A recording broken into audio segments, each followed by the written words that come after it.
I'm Megan. I assist corporate women and perhaps some corporate men to reduce stress so they can shine at work. Over the last few weeks, I've been interviewing corporate women who either have in the past or currently are experiencing stress at work. I'm making this video because I was shocked by how many of them assumed that there was something wrong with them because their workplaces were causing them stress. They tried lots of different things to deal with their work environments, and when nothing worked, they blamed themselves and kept trying to change themselves. Some of their work environments were actually traumatising. To give a bit of context, the types of difficulties they were dealing with included colleagues and managers who were unsupportive, difficult, rude, manipulative, and unethical, excessive workloads, some were doing the jobs of two people, discrimination and different standards between what's expected of men and of them as women, being completely unsupported by people who should have been there to support them. I actually have worked with some of the women I interviewed, so I know that they're great at their jobs. I know that they're excellent leaders, they're ethical and caring people. So it was really sad for me to hear so many of them doubting themselves. I thought it was just me who used to doubt myself. It was a source of huge stress for me. I used to think that I didn't deserve to be there, that I was just one project away from failure, that I wasn't good enough, and that it was my fault if I couldn't get something done. So realizing that this is actually an issue for many women and not just me made me think about how girls are socialized. Because with so many highly capable women experiencing the same thing, it can't just be them. It must be something broader. It must be something societal. It also reminds me of abusive relationships, where women tend to stay longer than they should because they believe the abuser who tells them that they're the ones with the problem. And if they just didn't make the abuser so angry or whatever, then everything would be fine, which of course is a lie. And it's what gives the abuser the excuse they need to keep doing whatever they want. Childhood traumas, whether they're big T or little t traumas, set up patterns that will be lifelong unless the women, first of all, recognise that they have a problem, they're willing to get help, and they're able to find a therapist skilled enough to help uncover the patterns and heal them. I think our society has really done a number on women, giving them messages from a very young age that they're not as good as men, they're not as smart as men, that they're subordinate to men, and that they're the ones who need to improve. At work, they're given overt and covert messages that their feminine ways are unprofessional. These messages can be so subtle and so embedded in our culture that we don't even notice them. Like when advertisements or TV shows consistently show men as the bosses and women as the subordinates. Even the concept of the imposter syndrome, which the experts say is mostly experienced by women, implies that there's something wrong with the women.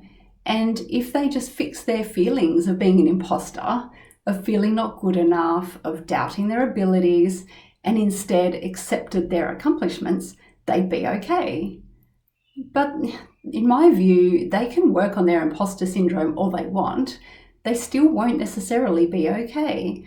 And that's because organisational structures and cultures play a huge part in this problem.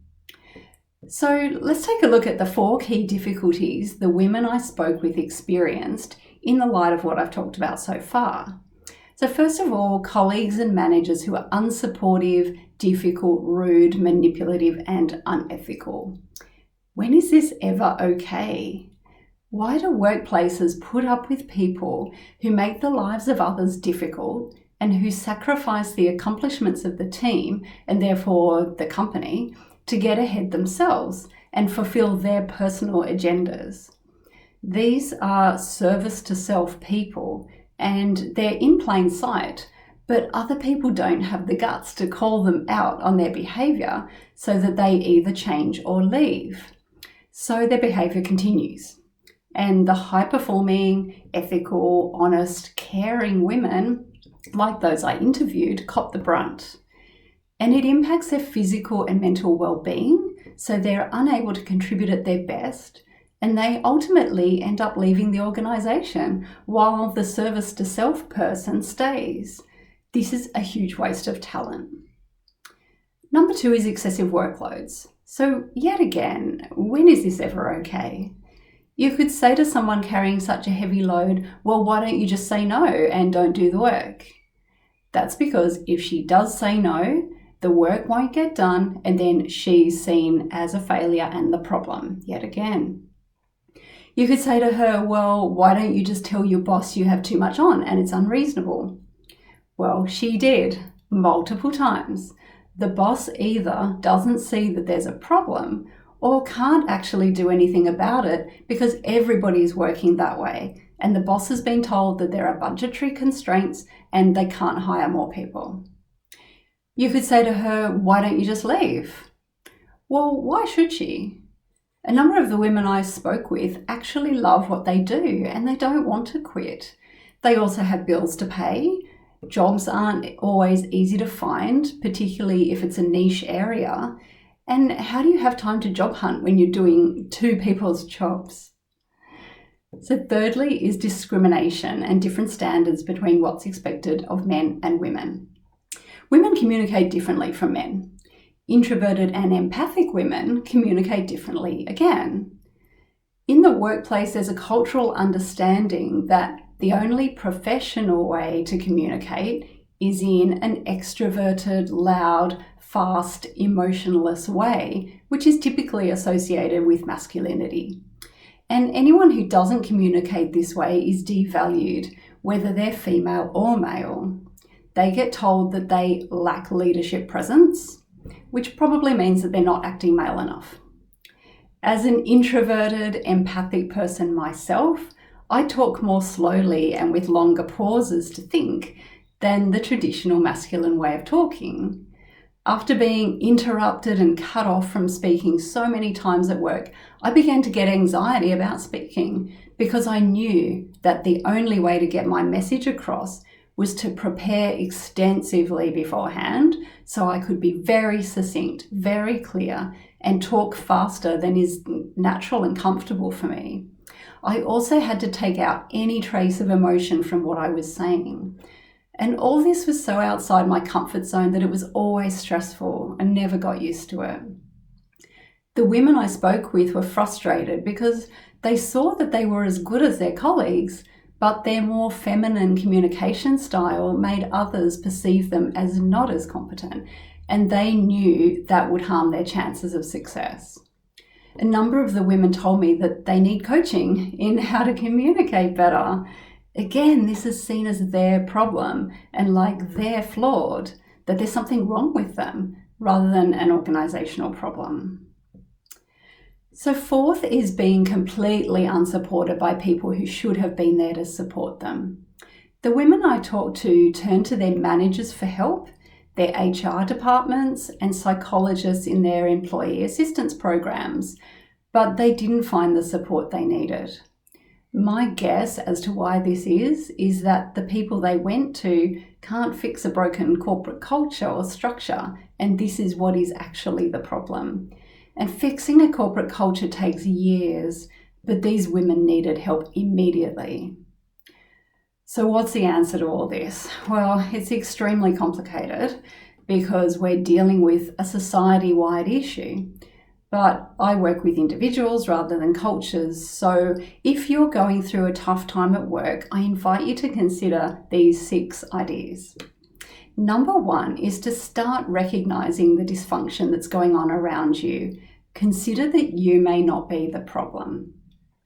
Number 2 is to stop waiting for someone else to value you and start being your own best friend, your own champion. Because the truth of the matter is that empathic women connect people in organizations, and that helps the transfer of knowledge and ideas. They are just as smart and competent as anybody else. They really listen to others, and that is in short supply generally. They really value other people, which helps bring out the best in others. and that then contributes to the performance of the team and the organisation. They create psychological safety, which Harvard University says is a key contributor to high-performing teams.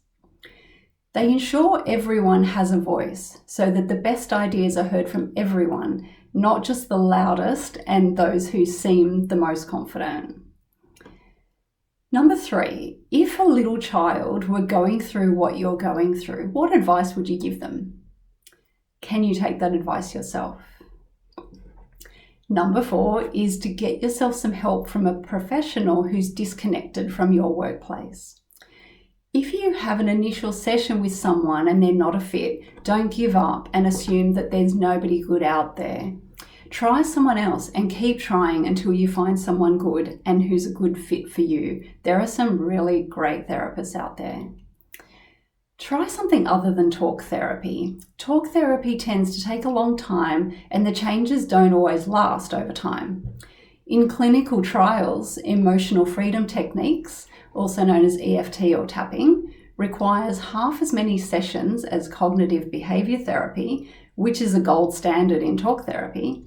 And on follow-up 1 year later, CBT results are not normally sustained, whereas EFT results hold up and often continue to improve, even with no more tapping. Good therapy should help you recognise the patterns you've acquired over time, usually from childhood, and then clear them out of your system altogether.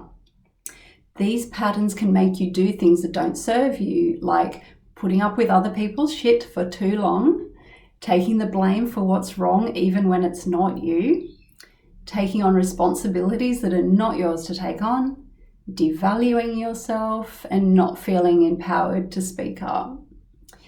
These patterns cause huge amounts of stress in your system, and when you're stressed, you can't see options for what to do about the situation, so you tend to just stay. So number 5, I'm going to say a statement and I'd like you to answer yes, no, or I don't know.